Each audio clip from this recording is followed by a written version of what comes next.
Hello everyone, today I am Rishabh Bhardwaj, Assistant Professor from the Mechanical Department, taking the lecture of Heat Transfer. Today in this lecture, we will learn about the heat generation in a slab or a plane valve, in which we have neglecting the internal resistance or internal heat induced during the process. Let's let's discuss what are the objective of this derivation or the heat generation. Uh, to get the temperature distribution that will be in the function with the slab. The assumptions that has to be taken in the process, that is a steady state heat transfer condition. Secondly, that one dimensional heat condition where the function fx is for the temperature only, and the constant K of material, that is the thermal conductivity, and the uniform heat generation is constant. In this process, we have taken a glass slab by which the heat is get transmitted. Initially, the we have taken the thickness of the glass slab or a slab or plane valve, that is 2L, and bifurcating the 2L into the two halves, that is L is equal x is equal to minus L, and from the center we take it as a datum. From the left side it will become the x is equal to minus L, and at the right hand side it will become x is equal to L, where heat is uniform at all the at same at all the conditions, where conventional heat entered to the glass slab where conduction take place, and outerward the heat in the form of conduction will be out. Let's start with the derivation. To maintain the steady state condition of slab while generating heat, all the heat generated in a slab must be convected to a fluid either from one side of the slab or from both sides. Let's consider the general heat equation of the heat conduction equation. That's the curl square of temperature with respect to square of x coordinate plus curl square of temperature with respect to y coordinate, square of y coordinate plus curl square temperature of z square of z coordinate plus heat generated by the thermal conductivity is equal to 1 by alpha curl T by curl rho. In this equation, we have considered the assumption that the heat is flow in one direction only, by which the directional y and the z axis assumes to be 0, whereas the curl T by curl rho is also be considered as 0, by which we will get the equation, that is curl square T by curl x square is equal to minus q by k, where q dot is symbolize the heat generated in the process, where the curl T, if we integrate this equation, and that will be become the curl T by curl x is equal to minus q dot by k into x plus c1. Then again, if we integrate this equation, then the equation will form, that is T is equal to minus q dot by k into x square by 2 plus c1x plus c2, where the c1 and the c2 are constant of integration that are to be obtained by from boundary condition. Let's discuss the first special boundary condition in this process. At L is equal to, x is equal to L and x is equal to minus L. The temperature is assumed to be T is equal to TW. It means the center and the outward temperature are same. That is, both sides of the slabs are subjected to same temperature. This can be possible only if both sides of the slab are exposed to same fluid at same temperature within the same condition. To satisfy the boundary condition, we will take it as C1 is equal to 0, by which we will obtain a equation that is T is equal to minus Q dot by K x square by 2 plus C2. The temperature slab is maximum. The temperature of the slab is maximum when dt by dx is equal to the 0.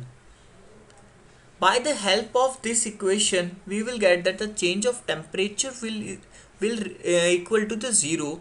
Then 0 is equal to minus q dot by kx plus c1 that we have assumed to be 0. That means the x is 0. We can see from the equation that maximum temperature at the mid plane of the slab is equal to 0. It means internally the heat generated by the system is 0. The special case that we have to learn about that in case if both sides of the slab are at different temperature, then C1 could not be 0, which means maximum temperature will occur at mid plane or central line. Let the maximum temperature of slab be T0. So at x is equal to 0 and T is equal to T0, that the value of C2 is also be T0. The temperature distribution within the slab is T is equal to minus Q dot by K x square by 2 plus T0, where Q dot x square is a parabolic temperature distribution. This is the equation for the parabolic. T0 minus T is equal to Q0 x square by 2K, which shows that it's a parabolic temperature. It means a curve will form from initial point that is a minus L, and the highest peak of the parabolic curve at the x is equal to 0, and again the value of the parabolic curve will remain at the initial point at L is equal to plus L, x is equal to plus L. At the position of x is equal to plus L or x is equal to minus L, the value of temperature that equal to TW. The T0 minus TW is equal to Q dot L square by 2K. If we divide the equation 1 and the equation 2, we will get that T0 minus T by T0 minus TW is equal to x by L whole square, which is non-dimensional format of temperature distribution. T0 or T maximum is equal to TW plus Q dot L square by 2K. The side wall temperature TW can be obtained from energy balance equation for steady state condition of slab.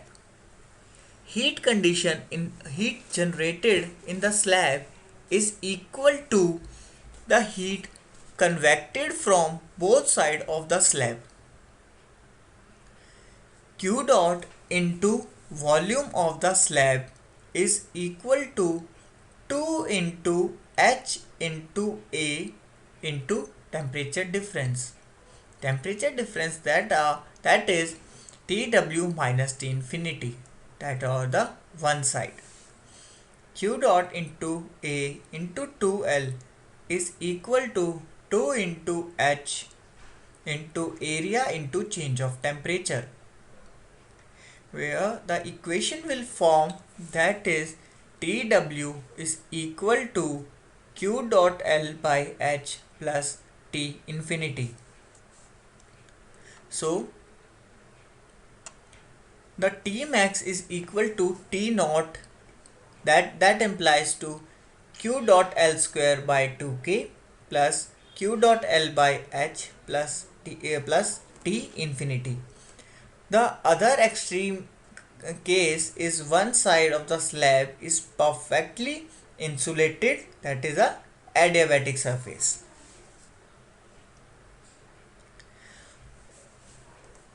This is the condition where one side of the slab is insulated and no heat transfer will takes place. At this point, the parabolic curve will become a half curve, where the heat convected is initially be 0 and the heat conduction is also 0. The heat convected, the heat generated in the slab to the fluid. The heat conducted at the insulated surface is 0, by which minus Ka dt by dx is equal to 0 at the insulated surface. dt by dx is equal to 0 at the insulated surface. Let's start with the heat generated in a cylinder. Initially we had started with the plain valve or a slab. Now we are considering a device or a mechanism of cylinder by which the heat gets generated and transferred through it. For this, let's consider a cylinder by which the heat has to be transferred. At the surface of the cylinder, the temperature will be the TW, and the convection to fluid at the TW, and the R is the radius, where L is the length of the cylinder. The uniform heat generated is equal to the flow of heat is equal to L square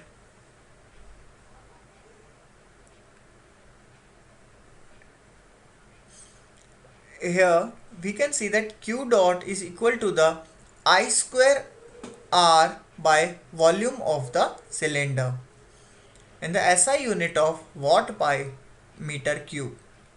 Here we can see in this, from the figure, that Q dot is equal to I square R by pi R square L, where the pi R square L is the volume of the cylinder. If we have to find out the value of R, we will imply that the rho L by A in the SI unit of ohm. This condition is basically related to the current and resistance values.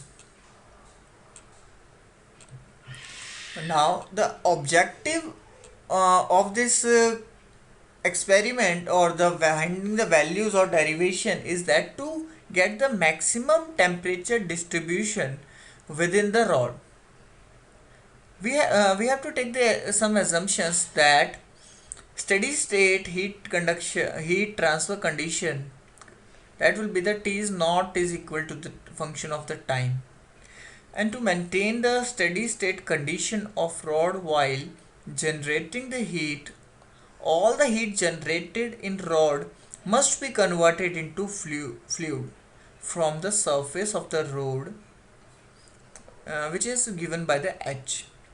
It means the internal heat induced that would be the zero, or at the constant where no heat generated or induced values have been taken.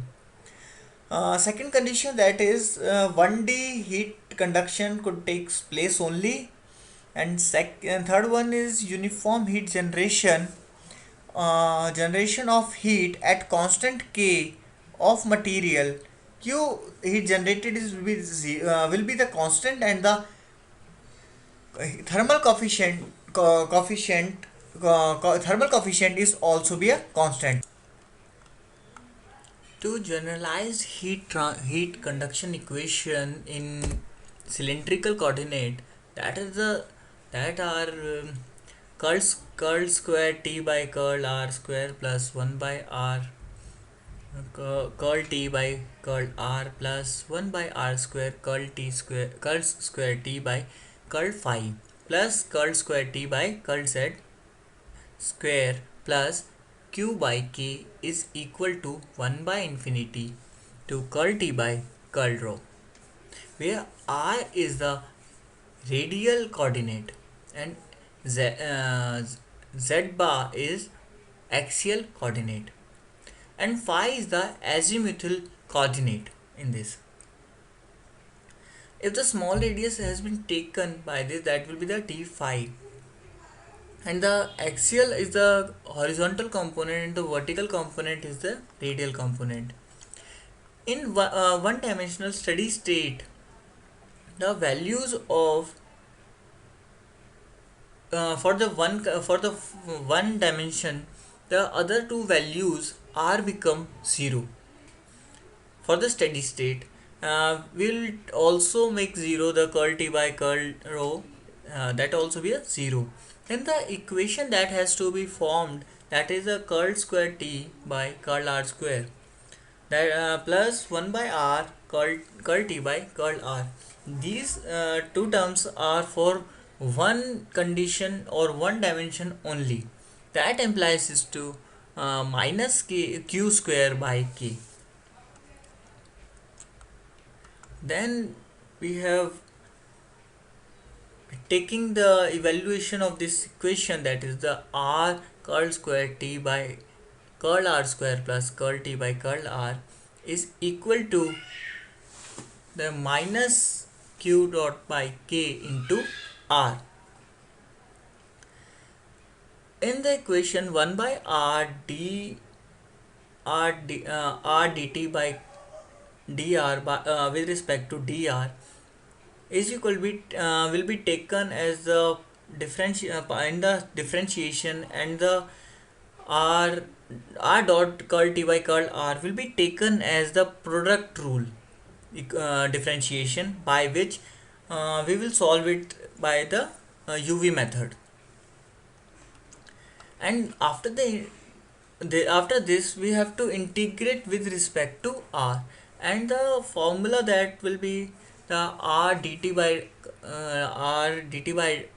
dr is equal to the minus q r square by 2k plus c1.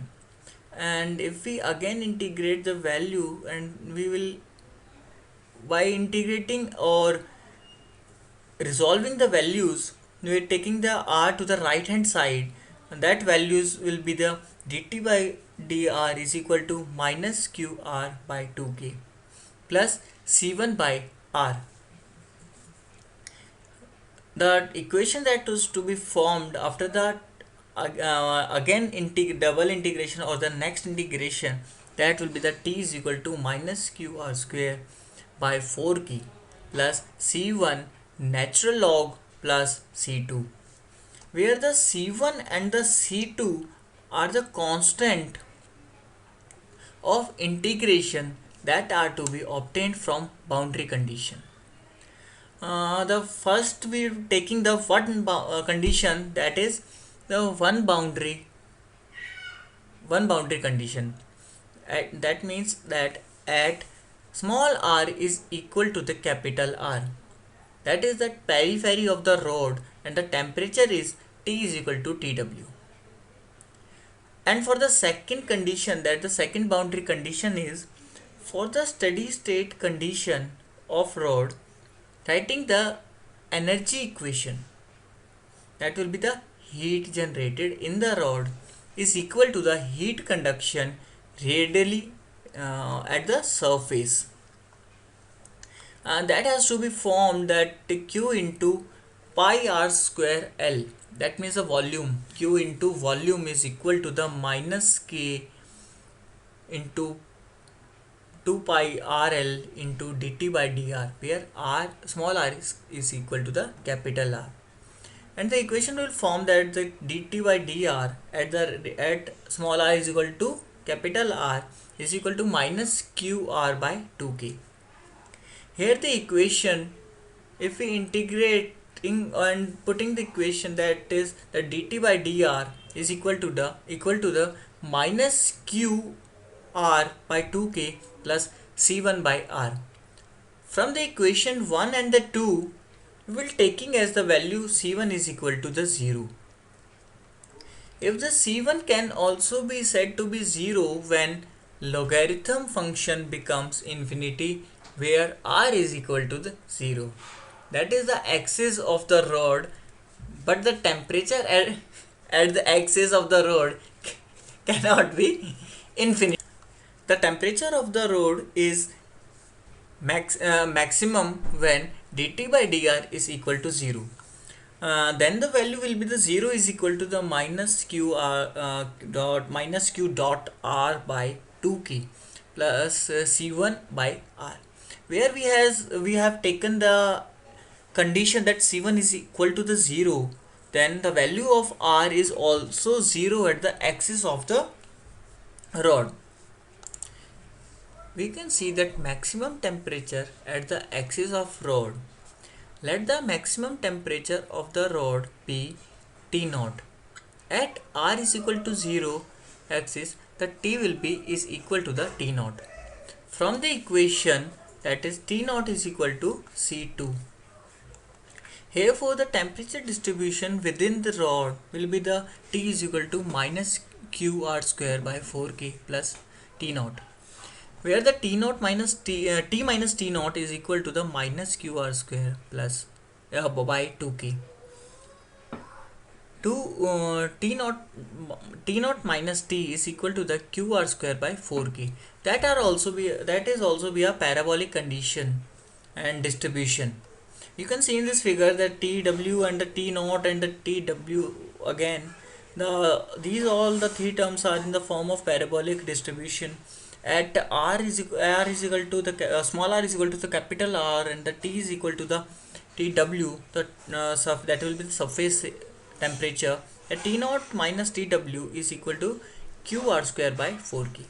From the equation of the 3 and 4, we implies that the T0 minus T by T0 minus TW is equal to r small r upon the capital R into the whole square, where this is the non-dimensional format of temperature distribution. Thus, the surface temperature TW can be obtained from energy balance equation.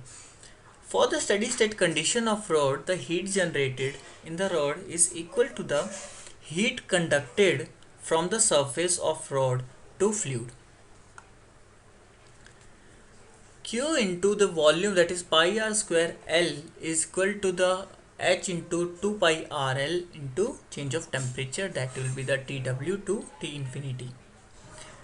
The TW will be the QR by 2H by plus 2 infinity, and substituting in the equation the 4, that will be the T max is equal to QR square plus 4K plus 2 QR by 2H plus infinity. If the Q value are very high and if the H values are very low, then the T0 value may increase enormously, which may finally result in melting of rod or wire itself, and the melting begin at the axis of the rod. From this lecture, we have studied about the heat flow through the cylinder or a plain wall or the slab. and in the next lecture we will study about the spherical coordinate and the heat transfer from the spherical. For today it's up to an end, and stay tuned for the next videos. Thank you.